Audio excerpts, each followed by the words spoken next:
Hello guys, welcome to drone academy. நம்ம இன்னைக்கு இந்த வீடியோ பதிவில் ஏப்ரல் 16 மற்றும் 17 2 நாட்களுக்கும் சேர்த்து நடப்பு நிகழ்வுகள் பார்த்துடலாங்க. ஃபர்ஸ்ட் நியூஸ் பாருங்கள், மாநில உரிமைகளை மீட்க உயர்நிலை குழு அப்படின்னு சொல்லியிருக்காங்க. ஸோ நமக்கு இதுக்கு ஹிஸ்டாரிக்கல் பேக்ரவுண்ட் கண்டிப்பாக தேவைங்க. என்ன சார் சொல்கிறீங்கன்னா, இப்படியே இயர் நோட் பண்ணிட்டே வந்துருங்க. 1969ஆம் ஆண்டு நம்ம கருணாநிதி ஐயா அவர்களால் ராஜமன்னார் குழு என்ற ஒரு குழு அமைக்கப்பட்டதுங்க. ராஜமன்னார் குழு அப்படின்னு சொல்லிட்டு அமைக்கப்பட்டது. மத்திய மாநில உறவுகளை ஆராய அப்படின்னு சொல்லிட்டு சொல்கிறாங்க. அடுத்து 1984ஆம் ஆண்டுங்க, 84 வந்து பார்த்திங்கன்னா சர்க்காரியா ஆணையம் வந்து பார்த்திங்கன்னா அமைக்கப்பட்டிருக்கு அப்படின்னு சொல்லிட்டு சொல்கிறாங்க. அப்போதே பிரதமர் யாருன்னா இந்திரா காந்தி தான் இருந்திருப்பாங்க. ராமச்சந்திர தட் மீன் எம்ஜிஆர் பீரியடில் அமைச்சிருப்பாங்க. அடுத்து வந்து பார்த்திங்கன்னா 2002 நீதிபதி வெங்கடச்செல்லையா குழு அப்படின்னு சொல்லிட்டு அமைக்கப்பட்டிருப்பாங்க. அப்போதைய முதல்வர் ஜெயலலிதாவும் அப்போதைய பிரதமர் யாருன்னா அடல் பிகாரி வாஜ்பாயாவும் இருந்திருப்பாங்கன்னு சொல்கிறாங்க. அடுத்து 2010 நீதிபதி புஞ்சி ஆணையம் அமைக்கப்படுது.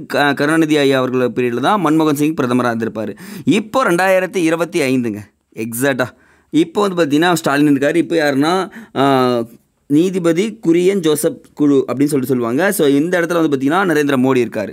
ஸோ இவங்க எல்லாருமே மத்திய மாநில உறவுகளை ஆராய அமைக்கப்பட்ட குழுக்கள் அப்படின்னு சொல்கிறாங்க. கண்டிப்பாக எக்ஸாம் ரிலேட்டடாக இது ரொம்ப இம்பார்ட்டன்ட்ங்க. இதை பற்றி தான் இங்கே டீட்டெயிலாக கொடுத்துருக்காங்க. இப்போ ரீசெண்டாக 2025 அமைச்சது குரியன் ஜோசப் குழுன்றது தெரிஞ்சு வச்சுக்க, உங்களுக்கு பயன்படும். ஸோ இன்டெப்த்தாகவே இனி வரும் நாட்கள் பார்த்துடலாங்க. கேள்விகளும் இன்னும் பார்த்தீங்கன்னா ஆன்சர் பண்ணிவிடுங்க. ஸோ நிறைய கொடுத்துருக்காங்க. மாநில தன்னாட்சிக்கான திறவுகோல் அப்படின்னு சொல்கிறாங்க. மாநில தன்னாட்சிக்கான திறவுகோலில் ஃபேக்ட்ஸ் கொடுத்துருக்காங்க, நோட் பண்ணுங்கள்.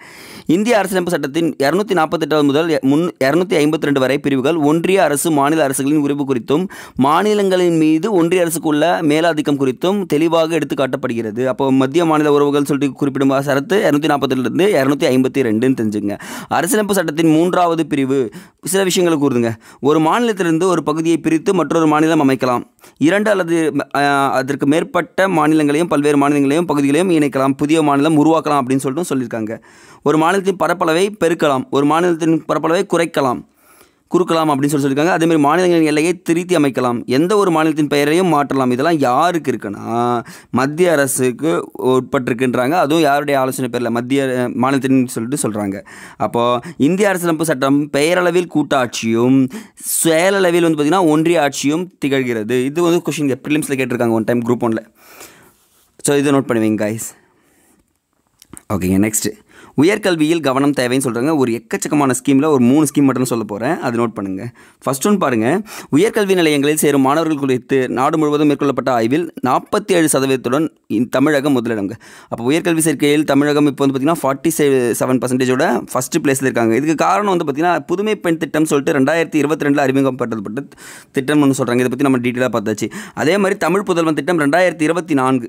அப்போ பாருங்கள் 2 வருஷம் கழிச்சு தமிழ் புதல்வன் திட்டம் வந்துருச்சு அப்படின்னு சொல்லிட்டு நோட் பண்ணுங்கள். அடுத்து பாருங்கள், இந்த தமிழ் புதல்வனுக்கும் புதுமை பெண் இயர் முக்கியம். புதுமை பெண் 22, தமிழ் புதல்வன் இப்போ 24 அப்படின்னு சொல்கிறாங்க. ஸோ அதே மாதிரி 2022 புதுமை பெண் திட்டம் அறிவிக்கப்பட்ட போது நான் முதல்வன் திட்டமும் அறிவிக்கப்பட்டிருக்கு. நான் முதல்வன் திட்டம் இப்போ 2022. ஸோ எக்ஸாமில் இப்படி தான் கொஷின்ஸ் இருக்கும். இயர்ஸை வச்சு நோட் பண்ணுவீங்க கைஸ். இன்றைக்கான குறள் பார்த்துடலாம். முடிவும் இடையூறும் முற்றியாங்கு எய்தும் படுபயனும் பார்த்து செயல் அப்படின்னு கொடுத்துருக்காங்க. செயலை முடிக்கும் வகையும் வரக்கூடிய இடையூறும் முடிந்தபோது கிடைக்கும் பெரும்பயனும் ஆகியவற்றை ஆராய்ந்து செய்ய வேண்டும். ஒரு செயலை செய்ய போகிறீங்கன்னா அதை எப்படி முடிக்கலாம்னு சொல்லிட்டு ஃபஸ்ட்டு யோசிக்கணும். அதை முடிக்கிறதுக்கான வரக்கூடிய இடையூறுகளை கிடைக்கணும். கடைசியாக அது முடித்த உடனே நமக்கு என்ன பயன் கிடைக்கிது அதெல்லாம் தெரிஞ்சு தான் ஒரு செயலை நம்ம ஈடுபடணும். தெரியாமல் ஒரு செயலில் ஈடுபடக்கூடாது அப்படின்னு சொல்லிட்டு அழகாக சொல்லியிருக்காருங்க. நெக்ஸ்ட் ஒன், சிந்து சமவெளி இதெல்லாம் நம்ம பார்த்தாச்சுன்றதால நம்ம ஸ்கிப் பண்ணிக்கலாங்க. ஸோ பார்த்த நியூஸ் எல்லாமே ஸ்கிப் பண்ணிடுங்க கைஸ். நீங்கள் என்ன பண்ணிடணும், அதெல்லாம் ஜஸ்ட் நீங்கள் ரீட் அவுட் பண்ணிட்டால் போதுமானது.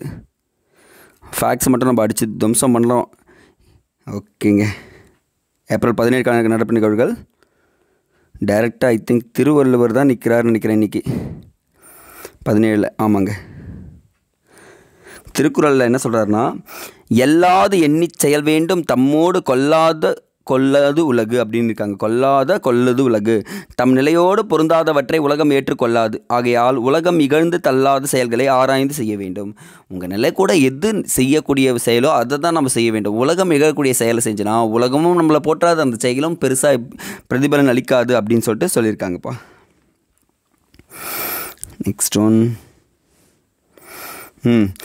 உச்சநீதிமன்றத்தின் அடுத்த தலைமை நீதிபதி B.R. கவாய் அப்படின்னு சொல்லிட்டு கொடுத்துருக்காங்க. ஸோ உங்களுக்கான கேள்வி என்னென்னா, உச்சநீதிமன்றத்தின் சரத்து என்னன்றதை கமெண்ட் செக்ஷனில் கமெண்ட் பண்ணிவிடுங்க. சரிங்களா? First question. ஸோ பாருங்கள், இந்த இடத்துல 52வது தலைமை நீதிபதியாக பிஆர் கவாய் வந்து பதவியேற்பார் அப்படின்னு சொல்கிறாங்க. ஸோ பார்த்து வச்சுக்கோங்க, கண்டிப்பாக இது பயன்படும்.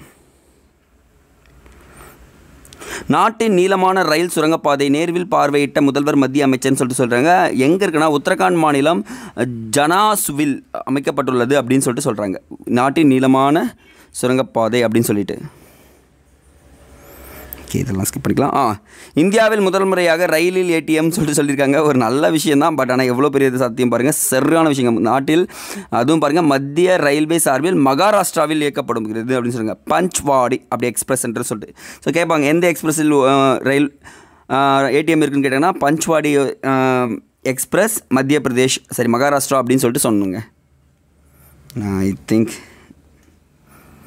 அடுத்து ஒரே ஒரு ஸ்கீம் மட்டும் இருக்குன்னு நினைக்கிறேன்.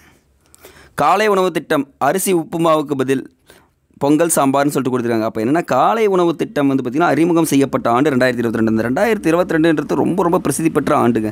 இந்த காலை உணவு திட்டத்தை ஃபாலோ பண்ணது தான் கனடான்ற ஒரு கண்ட்ரியும், அட் த சேம் டைம் இங்கிலாந்தும் என்ன பண்ணிச்சு, ஃபாலோ பண்ணி இனிமேல் நான் வந்து செயல்படுத்துகிறேன் அப்படின்னு சொல்லிட்டு சொல்லியிருக்காங்க. ஸோ இதையும் நீங்கள் நோட் பண்ணி வைங்க guys. Okay guys, I think இன்றைக்கி நியூஸ் அவ்வளோதான். ரெகுலராக ஃபாலோ பண்ணிக்க, கண்டிப்பாக உங்களுக்கு யூஸ்ஃபுல்லாக இருக்கும். தேங்க்யூ.